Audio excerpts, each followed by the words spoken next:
Sveiki, gerbėmieji Lietuvos valstybės žmonės. Su jumis sveikinuosi aš, vienintelis teisėtas Lietuvos valstybės prezidentas tremtyje Alfonsas Norvaišas Kazio. Baigiantis metams ir prasidedant naujiems metams, noriu visiems palinkėti stiprios kantrybės, nes ateinantis metai bus sunkus visiems tikriesiems lietuviams, kadangi turime atsiimti savo laisvę ir sunaikinti dabartinį pedofilų klaną, kuris naikina mus. Mūsų komandai dar trūksta keletas stiprios moralės žmonių, bet manau, kad iki kovo mėnesio atsiras. Tai jei turi galvą ant pečių, ateik pas mus į pagalbą. Mums nereikia, kad būtum su aukštaisiais išsilavinimais, bet be galvos. Toliau noriu paskelbti trumpą pranešimą arba suteikti tam tikrą informaciją, kuri betarpiškai liečia ir susijusi su neteisėtos Lietuvos Respublikos neteisėtais ir nelegitimiais veikiančiais valdžia uzurpavusiais valdininkais arba biurokratais. Taip pat yra viena techninė, sakyčiau, ir įvardyčiau didelė techninė problema, kuri liečia ne mane, ne mus, ne Lietuvos valstybę, o kaip tik tiesiogiai ir betarpiškai tuos visus Lietuvos Respublikos valdininkus ir biurokratus. Tai yra šio pranešimo pagrindas, prie kurio prieisiu truputėlį vėliau. Kaip žinia, 2023 metais gruodžio 31 dieną baigėsi amnestija. Valdininkams suteikimo laikas. Kam ant to reikalo buvo arba yra nusišvilpti ir nespėjo, tas nespėjo. Viskas, šaukštai yra po pietų. Amnestijos laikas daugiau tęsiamas nebus, nebet atskiras kažkokia išimties atvejais, dėl kurių reikės man kaip prezidentui priimti kitokį sprendimą. Bet tai tik išimčių atvejais. Kaip yra žinoma, bus sulaikomi, suimami Lietuvos Respublikos atitinkami esami ir buvę valdininkai bei areštuojamas jų turtas. Tai liečia Vytautą Landsbergį ir Liudviką Sabutį. 2020-2024 metų kadencijos visus Seimo narius, šios kadencijos visus esančius ir buvusius vyriausybės narius, ministrus, visus veikiančių ir nevykdančių likvidavimo procedūros politinių partijų pirmininkus. Vilniaus miesto savivaldybės visų paskutinius 3, įskaitant dabartinį merus ir visus jų buvusius ir esančius, visus administracijų direktorius ir jų pavaduotojus, dirbusius ir dirbančius prie šių merų kadencijos, buvusi Vilniaus miesto savivaldybės vyriausiąjį architektą, tam tikrų energetikos įmonių vadovus, LRT generalinę direktorę ir LRT tarybos pirmininką ir taip toliau. Ir panašiai. Be abejo, tai nėra baigtinis sulaikomų suimamų asmenų sąrašas, kuris sudaro apie 200 asmenų. Tai tik prioritetinis sulaikymų suimamų asmenų sąrašas, kuris bus pildomas ir gali būti 50 kartų didesnis. Platesnis sulaikomų suimamų asmenų sąrašas palies ir daugiau nacionalinio lygmens valdininkų.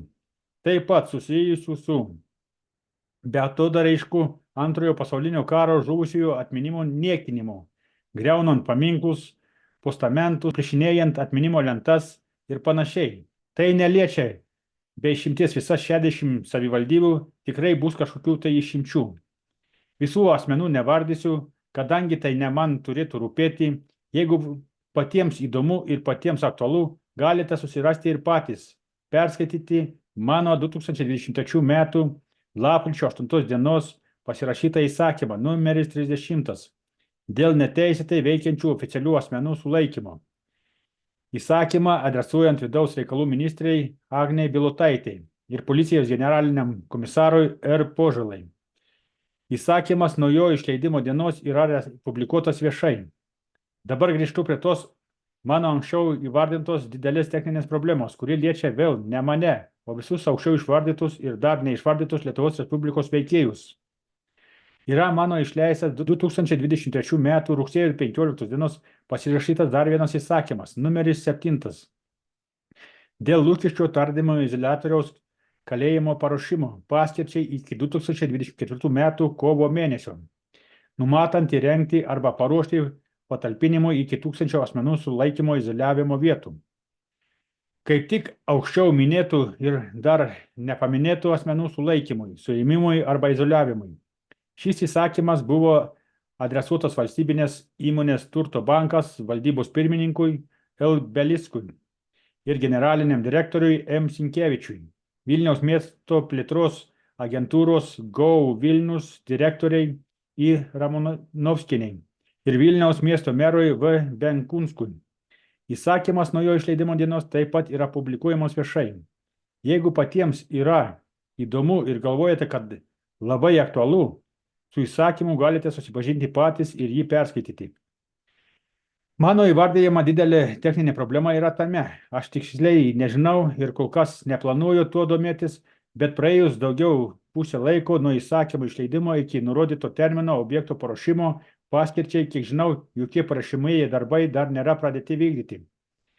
Nieko nesakau, dar yra nemažai laiko, bet laikas tiksi. O jums Lukiškių tardymo izoliatoriai kalėjime reikės sėdėti arba būti izoliuotiems ir dar neaišku, kiek laiko asmeniškai kiekvienam teks turėti tą malonumą. Todėl dėl savo būsimų apgyvendimo elementarių sąlygų siūlau domėtis patiems. Jums reikės ten egzistuoti. Visi atsakingi už įsakymo vykdymą asmenys yra įvardyti. Klauskite jų. Nors turėsite galimybę jų paklausti ir pačiame Lukiškių tardymo izoliatoriuje, kalėjime. Kadangi vis tiek atsakingi asmenys lygiai taip pat bus patalpinti kartu su jumis visais neteisėtais ir nelegitimiais veikiančiais Respublikos veikėjais. Bet jeigu objektas ir jo patalpos elementariai nebus paruoštos, lovos, spintelės, patalynė, užtikrintas vandens tiekimas ir nuotekų šalinimas ir kiti būtiniausi bei elementariausi poreikiai, geriau nuo to nebus, kadangi būsite sulaikomi, suimami ir visi grūdami ten. Vėliau gal mėginsite tas buitinės sąlygas pagerinti, bet niekas greit nevyks.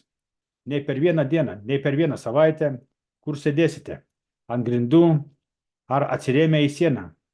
Prašom, kur gulėsite ir miegosite. Ant tų pačių grindų. Prašom, čia jūsų reikalas.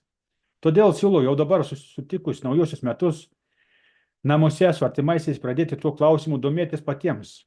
Klausti valstybės įmonės Turto bankas, Vilniaus miesto plėtros agentūros, GO Vilnius, Vilniaus miesto savivaldybės ir priversti juos užtikrinti jums tas reikalingas minimalias ir būtinasias sąlygas Lukiškių tardymo izoliatoriuje, kalėjime. Taip pat galite patys vykti į Lukiškes įvertinti tą esamą situaciją ir sąlygas. Išsirinkti savo izoliavimo kamerą, galbūt su kažkuo kooperuotis. Yra toks posakis, kai pasiklausi, taip išmiegosi. Šis posakis tiesioginė to žodžio prasme liečia jūs. Kai paklausite savo ir kokias lovas, taip ir miegosite. Ir kitos sąlygos, minimalus maitinimas ir panašiai. Neplanuojame uždrausti artimųjų maisto siuntimo gavimą, išskyrus suprantame bet kokius telekomunikacijos ryšio priemonės. Iš esmės, baigiant apie tą didelę techninę problemą, jau dabar patys ir nelaukiantys sulaikymo, suėmimo veiksmų galite vykti į Lukiškių tardymo izoliatorių, kalėjimą ir ten izoliuotis. Taip išvengiant bereikalingo streso ir kitų galimų neigiamų pasekmių, kadangi sulaikymo suėmimo veiksmai gali ir nėra atmestini turėti pasekmių sveikatai arba fiziniam sužalojimui, galimai sulaikymo suėmimo operacijos pasekoje išvengiant ir mirčių. Taip pat siūlau jau dabar rezervuoti reikalingą sumą pinigų grąžinimui, kurie buvo gauti arba išeikvoti. Tai liečia pirmiausiai Seimo narius ir vyriausybės narius nuo šios kadencijos ir veikimo pradžios iki būsite sulaikyti, suimti ir izoliuoti darbo užmokesčio formoje, reprezentacijos išlaidų formoje, kanceliarinių išlaidų formoje ir padėjėjų, patarėjų ir konsultantų darbo užmokesčio formoje. Valstybės padarytos išlaidos per visą nurodytą laikotarpį, šių lėšų grąžinimas bus prioritetas. Negrąžinus tų pinigų, kiti nuosprendžio arba sprendimo veiksmai nebus svarstomi ir nebus vykdomi. Tad šiandien tiek tepadeda mums Dievas. Viso gero, iki malonaus.